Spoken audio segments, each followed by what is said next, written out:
What's up, everybody? Your boy P. Welsh here for another UFC picks, previews, and predictions. We got UFC Fight Night Hill versus Roundtree from Azerbaijan. Early start time, fellas. Get the coffee ready. I don't know if the fight this is going to be the right order, but we're starting off here with the heavyweight bout: Abdawabi Wahab versus Muhammad Usman. Brother coming off the big win last week. Going against 6-0 prospect, 11-4 Usman, 7-inch reach advantage.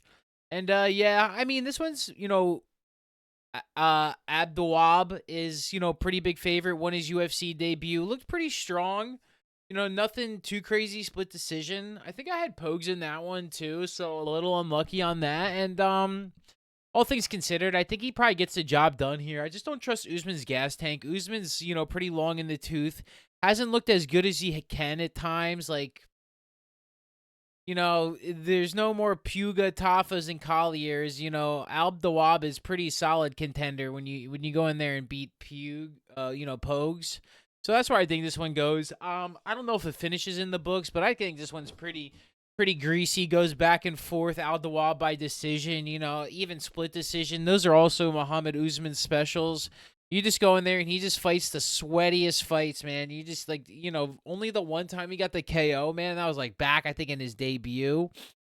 So ever since then, man, he's just going back and forth with some of these fighters. So I think something similar here between these two guys. Al Dawab could probably handle the wrestling, better gas tank, a little bit younger. Usman just kind of always fades in the third round and never really looks super strong. So Al Dawab to start off with the picks, ladies and gentlemen.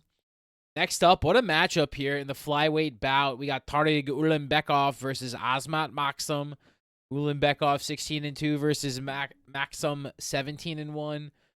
And Ulanbekov coming off a win, Maxim coming off a loss. And yeah, I mean, we have to be leaning Ulanbekov, early on just based on experience. The loss to Charles Johnson just means the output was there for him, but is he going to be able to handle this grappling game that's in front of him? We're going to learn a lot about this guy really quick, and I think this is an Ulanbekov spot all the way. I'm not really going to fade him, go against him, and it's not like I don't think Maxim is not good at all. I think he's very talented, very skill set. I just think it's the matchups make the fight so many times, and that's what we'll end up seeing here. I just think the styles are going to get him. He's going to have very little space to operate, and where he might find some success and some flow against other people, I just don't think Tariq really gives him any space to operate there. Could see it going to the second round. I just maybe he doesn't be able to get enough damage into the right spot early on, but yeah, I got this as a Ulanbekov and the under. I think he's gonna fight for a finish here, and it's not like I think Maxim isn't any good, just because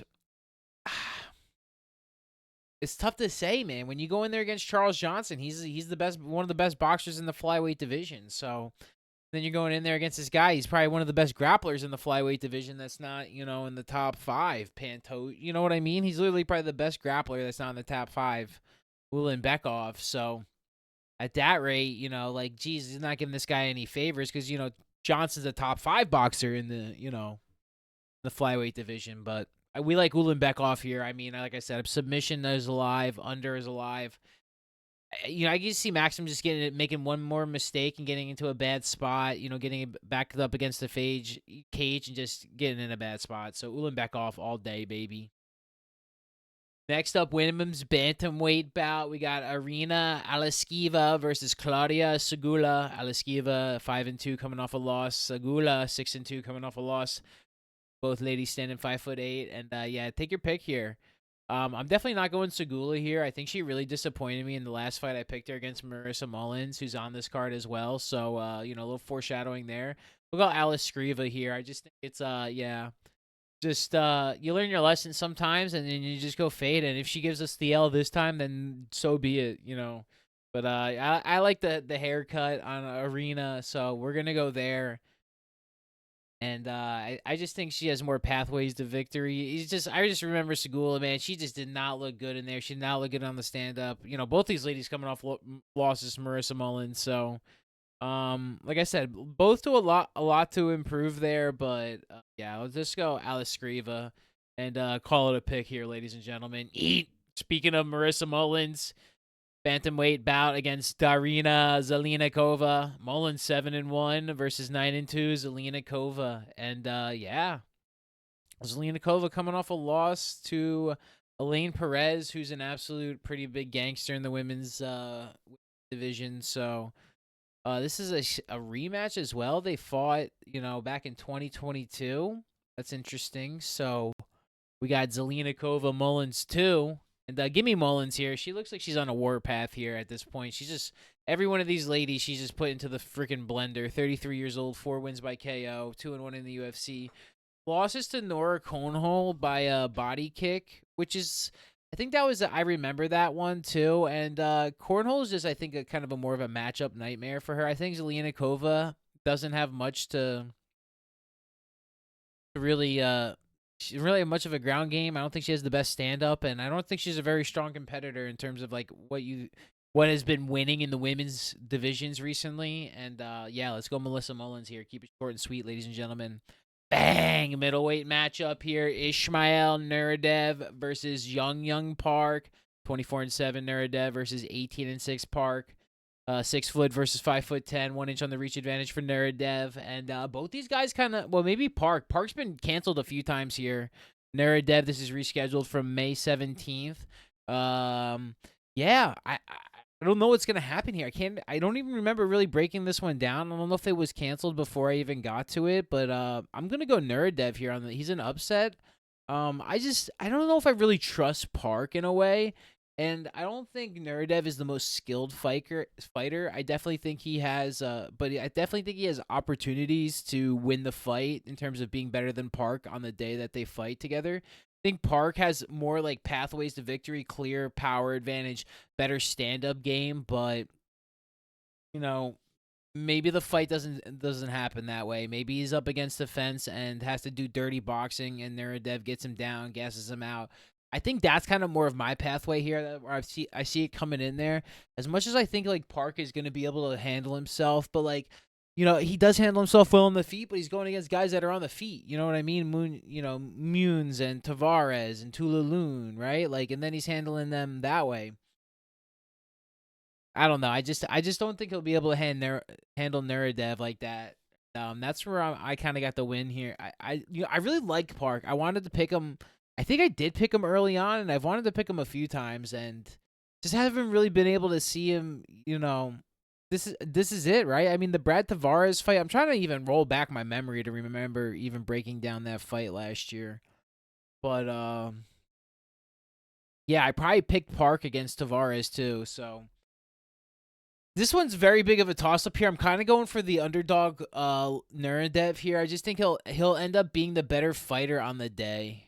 And I know a lot of people got parked by KO, but I think it'll be a little bit different. I could be completely wrong too, but let's go Nuradev. Bang! Feature prelim, ladies and gentlemen. Sung Young Ko versus Oban Elliott.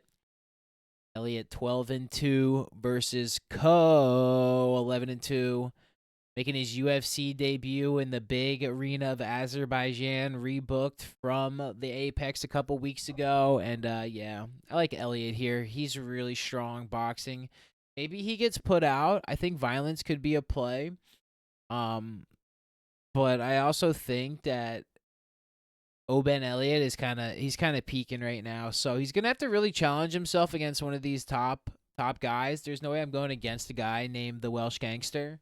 So, you can just put it in the books that Oban Elliott's winning this fight, and can't wait to see what he does in the welterweight division. Yeah, 100% unbiased, biased. I don't even know what the proper term is. Yeah, Oban Elliott here.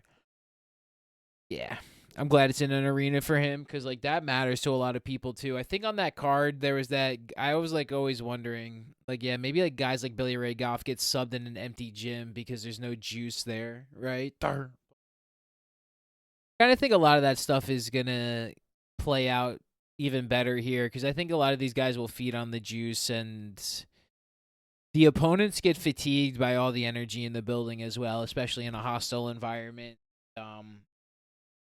in the arenas, and I think that's where Elliott slots. And that's why I think I like Nuradev here too over Park, because I think Park, while he might be able to perform better in like say the Apex, but at a rescheduled bout in an arena, it definitely favors certain fighters better. And I always have to take that in consideration now as we go into some of these fights, because these guys literally don't want to go there.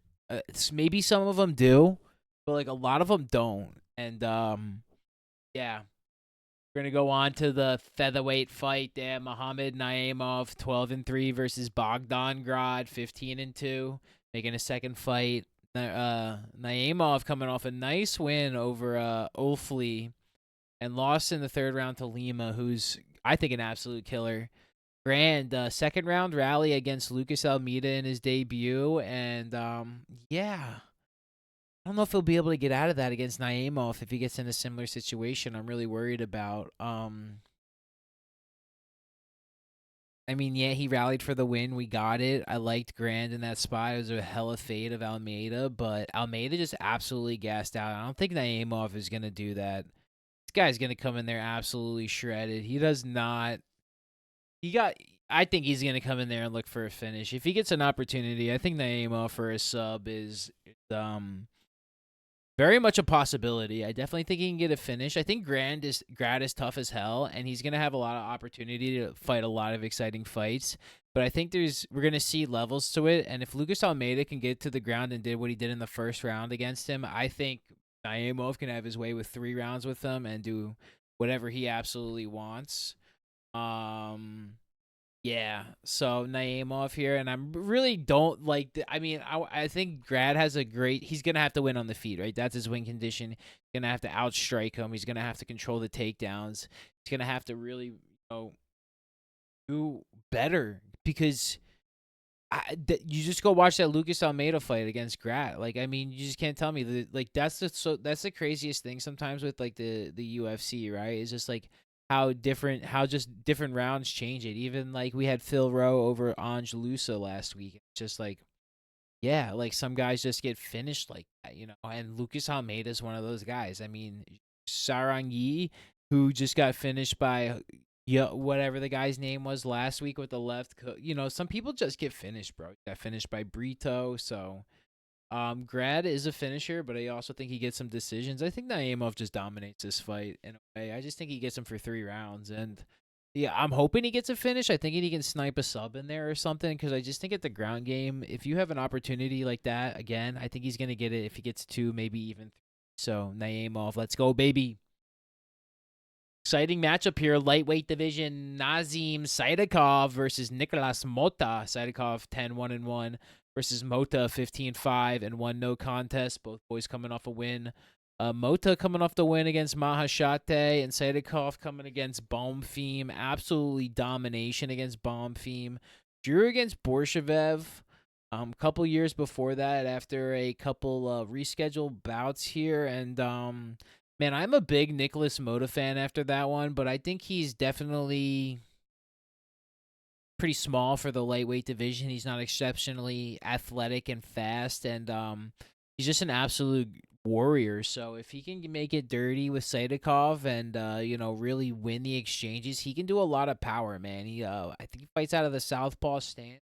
And he can come in there, and he was really clean with those combinations. So he definitely has a puncher's chance, 100%. I don't think this is going to be one of those things that he just walks right through him.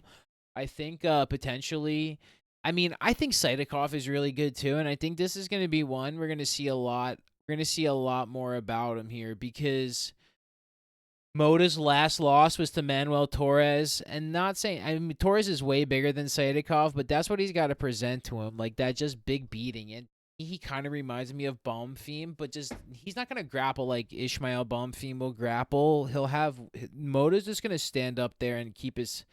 I don't know how much his head's gonna move. I'm gonna say keep it on a swivel, but there's no guarantee that guy's gonna move it. So I think Saidakov is primed for a win here. I think he can get a finish. I don't know if he'll get him down to the ground. I kind of just feel like it's KO or a bust, just because it's the fact that I can't see Mota really shooting a takedown. It's literally zero. So maybe Saidikov can get the win if he does massive damage, gets him against the cage, trips him up, and then works from there. Sometimes I always feel like in these, Middle Eastern cards, there's always a lot of submissions, right? There are some knockouts too, but sometimes these guys get greasy on the subs and they go off. So I like Saidikov here, and I think he might get the finish. I don't know. I gotta go look. I should have looked before this fight started. I'm an Orably guy. I'm just always gonna pick him. So I don't. This guy, Musayev, looks like he's a pretty strong contender, and I can't wait to see some more of his fights and what he's gonna bring against Orably. But 35 years old. He's got a 22-5 record. Ryzen 7-1, 1-1 in Bellator. A bunch of finishes, 4 or 5 in a row against beat Patricky Pitbull. So I think he's gonna give Orably a run for his money, dude. Orably is coming off a loss to Mateus Rebecki, dude. What an absolute war! If you want to watch these two guys absolutely dying in the octagon, go watch that Rebecki Orably fight. And I lost money on that fight that night, and Orably lost split decision, and I thought that was a generous split decision loss. So that's so incredible. What a fight. Like, super close, absolute war, massive damage. About 10 months off, good recovery time for him as well. So I think he's kind of primed to get a nice rebound. I think he'll look more for the grappling game, but man, his if you can't put him out and do massive damage, even like Rebecki did, just an absolute pound. The guy didn't. He didn't. I don't know how he didn't go out, man. But yeah, what a fight that was. I'm always gonna pick Orably for the most part. Yeah, he's kind of my guy. So hopefully he makes weight against Musayev, which I think he's an Azerbaijan guy. We got Saidikov is first Azerbaijan guy. We're going him. I don't know if Musayev is gonna get it done. I think he's got a great puncher's chance. Has absolute power, so it would be crazy to see. Big favorite though for him.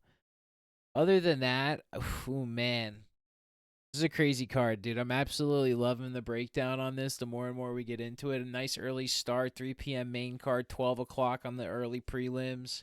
Gonna go Orably, my guy. Let's go, baby.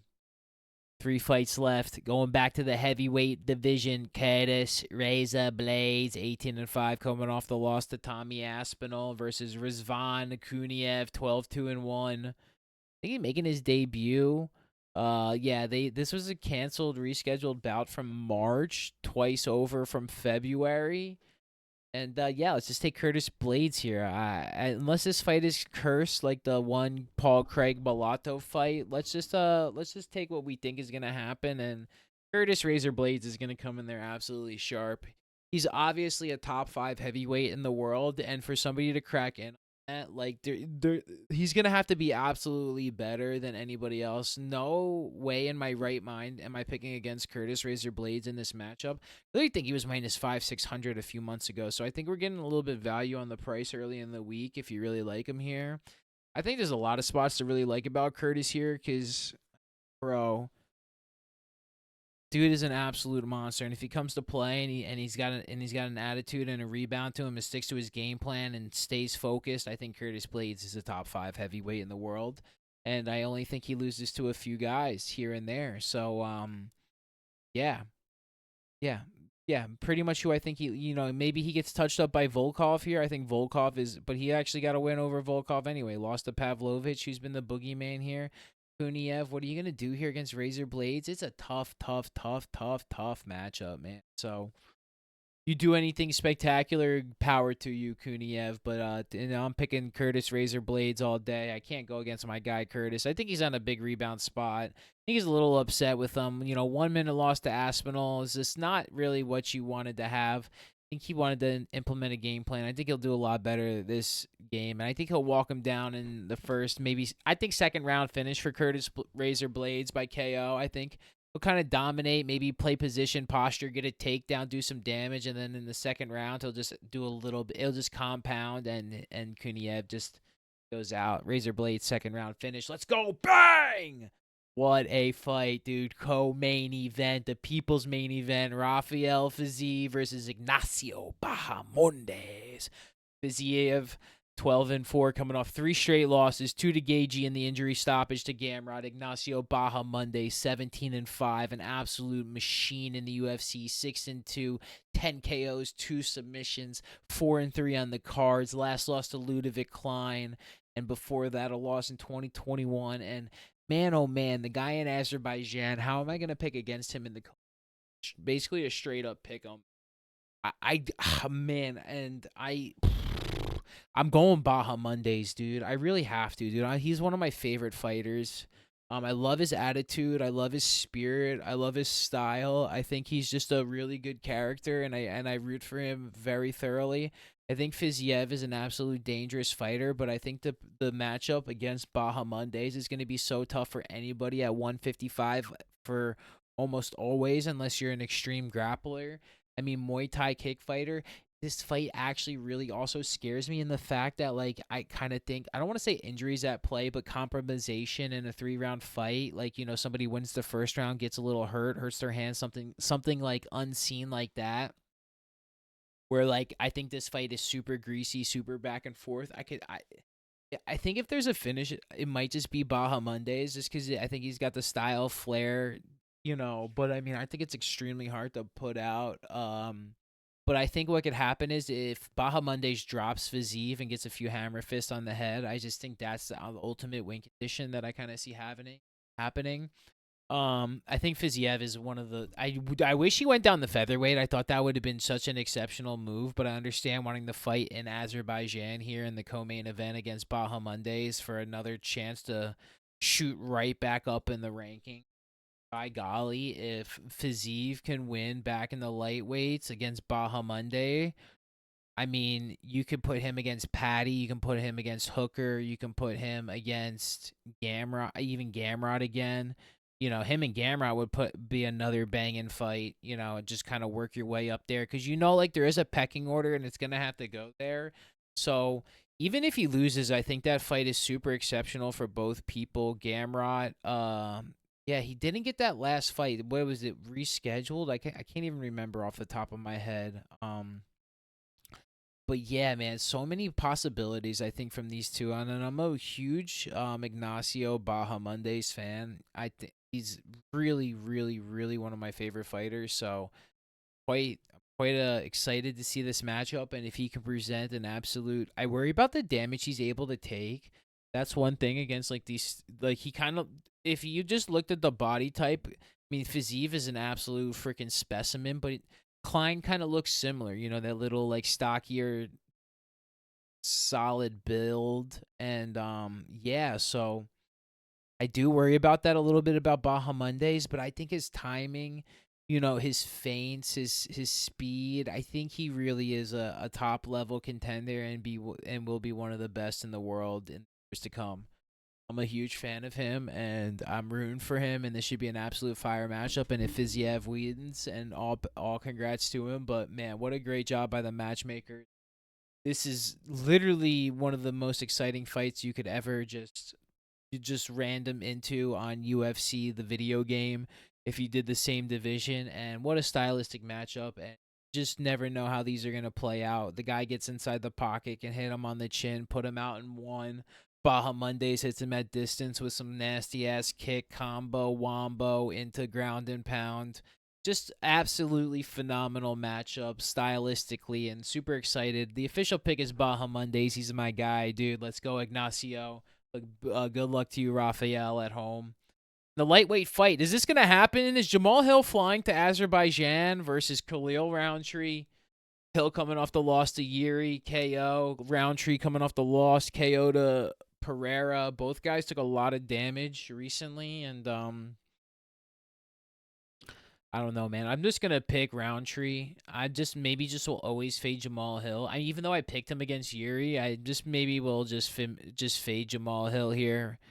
I don't know, man. Like, I don't like people talking like that. I'm not gonna get onto the flight. I'm not gonna go fight the fight I'm scheduled. You know, you got the posters. Maybe he's just talking. I don't know. I'm just gonna root for Khalil, kind of the same thing. I'm gonna pick Khalil. He is a favorite. I think it should be way more of a pick'em, kind of like the co-main event as well. I think the value is on Jamal Hill here because I think he can present a matchup that's very tough for 3, 4, 5 rounds against Roundtree, where Roundtree's got to have to win those moments and kind of and really not take the damage and not get hurt because it's tough, man. It's tough. So Jamal Hill is very skilled from the outside, but I think he's also very vulnerable. He's not very agile. He's not super athletic, and Khalil Roundtree is an absolute freaking mayhem machine. So I'm gonna go pick Khalil Roundtree. It's good confidence. I mean, it's more of just like, come on, Jamal, what are we doing? So, what are we getting into here? What's this gonna look like? I probably think this goes to decision, which then I think kind of favors Jamal. Like, I can see Jamal like rallying to win rounds against Khalil, like 48-47. But I think Khalil's gonna really. I think he's gonna get that moment and drop him and potentially get that finish. These light heavyweight fights, man, unless they're super technical and super patient, I just think at some point one of these guys are just gonna slip, especially 5 rounds. I think it's very plausible that that Jamal Hill gets touched by Khalil Roundtree at some point, just because, man, the speed, power, ferocity that he comes with, though. I think he could punch through his guard, punch through his break. I think he can touch him on the chin with a jab through Jamal. Just saying, like, hypothetically, I think Jamal could piece him up for 3 rounds too and get the win. It's a super exciting matchup, man. Love the early time on the card. We're gonna do a little recap here. Kind of powered through this video. There's a lot to say about it, but I wanted to just kind of keep it more into picks, not go talk about subs. But even though I do think there could be quite a bit of finishes here, it's been very heavy favorites the last couple weeks. Been on a nice little run here, 10-2 and 10-3 or something like that. So 20-5 in the last 2 weeks. Hopefully to keep that going again. Again, a lot of favorites be winning there. A few underdogs here and there. It was a little tough those couple weeks in the Apex, but I really feel like we're getting a nice little run here. Nice matchups too, where like if the big upsets do happen, like Menefield last week, and more power to you. Like Menefield is a gangster, old head versus somebody that hasn't really been in a dogfight. And Menefield is so freaking strong, dude. Like you ain't gonna dominate Menefield like that sometimes, like physically, like you are some other guys. So that being said, thank you guys for watching. Comment your winners in the comment section. 100% of the picks right gives you 100%, $100 into your pocket. So like, comment, subscribe to be a winner of that, and then comment your every fight, every winner like I do. If you get 100% right, I'll send you $100. So thank you guys so much for watching. We're gonna do a quick recap here. Super exciting card. I think the order will be adjusted. So if you have to change it up, change it up. But we're gonna start with Al Dawab, Bekov, Alex Skreva, Melissa Mullins, Nuradev, and Oban Elliott. We got Naimov, Saidakov, Orablai, Curtis Razorblades, Baja Mondays, and my guy Khalil Roundtree. Appreciate all you guys. Excited to bring another fight week to you guys. And let's go. See you next time. Take care of yourselves, your friends, and your family. Peace and love.